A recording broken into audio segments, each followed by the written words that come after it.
Thank you, Joy, for joining me on stage. Welcome. So, Joy, you're a director and principal consultant of Siller Systems Administration, an information management consultancy. You've assisted with the development of training curricula and delivering courses and within tertiary institutions. You have professional qualifications in information science and business marketing. During your 30 years experience in information management, what are some of the skills that have changed? Okay, so I think when I first entered this field, the skills that people were requiring were the basic skills, the ability to understand the principles of information management and be able to index, be able to classify, be able to do all of those sorts of things. But I think probably, as the last couple of speakers have said, I think Anne mentioned it as well, but it's been mentioned in this convention, we need to have skill sets in a lot broader range of areas, which is one of the reasons that I actually did business and marketing. We need to understand a lot of things when we're working within our organisations, and just having the basic skills of information management, what I would call the basic skills of information management, aren't nearly enough. So I think it's encouraging to see that the profession is having lots and lots of presenters who are talking about areas outside of those traditional fields. I think that's certainly beneficial to people coming into the field as well as those working in it. So it's all very well to have that core records management skill set to be able to do your core job, but of course there's the peripheral. Absolutely. As well. And it's often the peripheral that's changing, and we need to be aware of those changes in the peripheral. Absolutely. So with your work with the institutions, what are some of the things that they should be teaching? Okay, so that's a good question actually. I sat on a panel a few years ago for one of the tertiary institutions in New South Wales, and the curriculum is set for 5 years, as some of you are aware. And when we were asked what should be the core skill set of people in the information and communications area of that particular course, the point that I was making is, as soon as you set a curriculum that's going to be expected to last for 5 years, it's out of date. Next year it's out of date.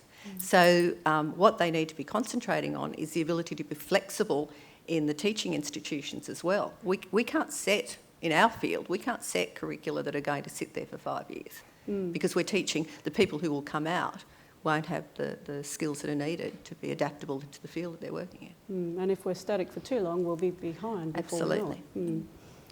So some of the most important skills for an IM professional, do you think? What are they? Oh, gosh.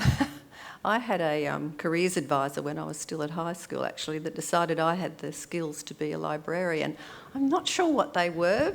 I suspect, perhaps I read a lot of books. I think that's what they thought the skills were.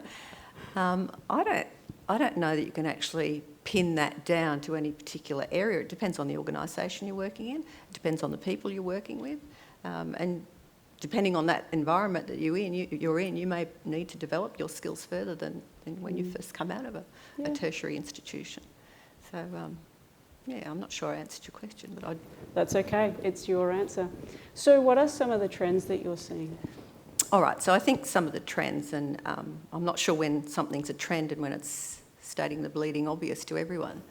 I think just from listening to, as all of you will have heard in the convention, what we see though is that people are definitely moving away from the traditional EDRMS. People are questioning the use not just of systems but of some of the standards that are out there, and I've been questioning those for quite a few years.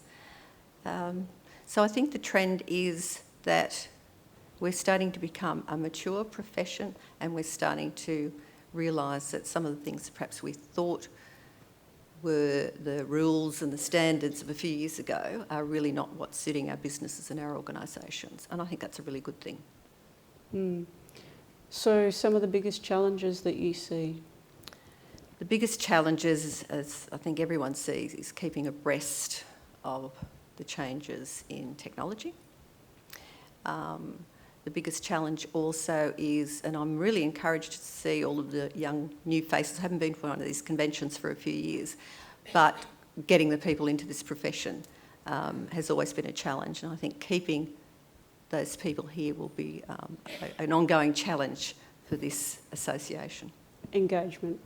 Engagement and keeping them engaged. Yeah. Absolutely. Best advice you've ever received? The best advice I have ever received, and I think I'll have to go back to high school again, was probably from my science teacher, who told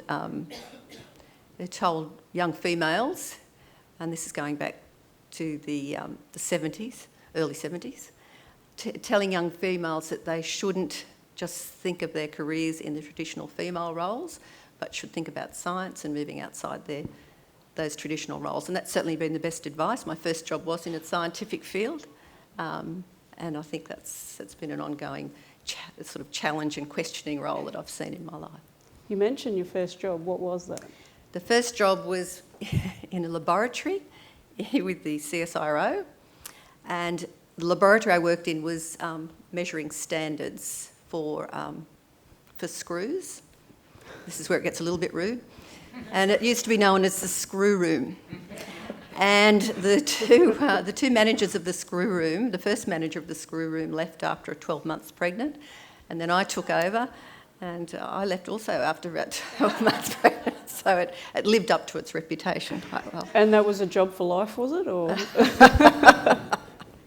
we've moved on. Does this job still exist? That's what I want to know. And so looking back then, if that was your first job, could you have guessed where you would be today?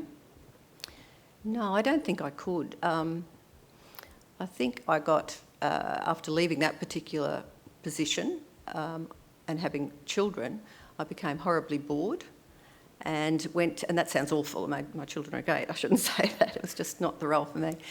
So I did my degrees in my 20s.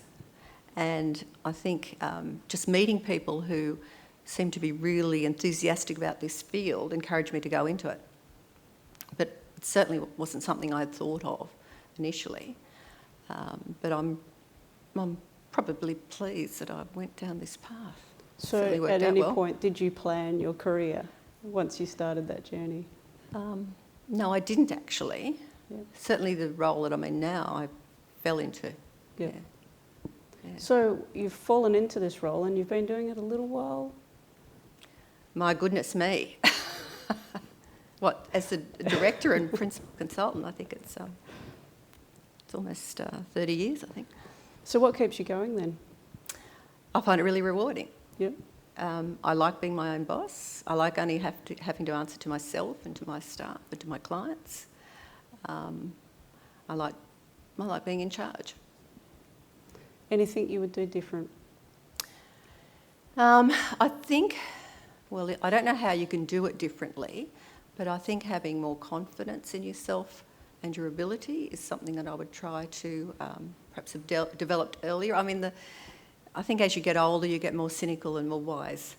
And if only you could transfer that wisdom and that confidence into someone in their 20s, I think that would be a really good thing. I think it's probably an impossibility.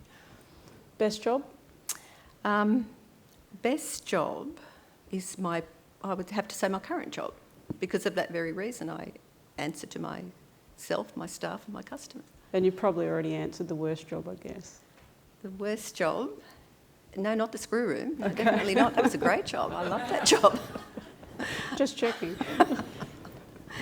No, the worst job, I think, and I have... I guess it was in one of my early jobs in a local council as a records manager. And I have nothing against local councils. I work with them all the time now, but this particular council, when I moved into it, the former records manager had been there for something like 35 years. And she was seen as the records management god in all the staff who worked in the records section. She was seen as their god. And when I came in as a 20-something new records manager, so my staff, all my mature age staff hated me. My boss was lecherous. So I think that was possibly my worst job, and I only lasted there 12 months. Most inspiring colleague? That's really difficult because I have a lot of family members who are colleagues at the moment, and I wouldn't like to leave anyone out.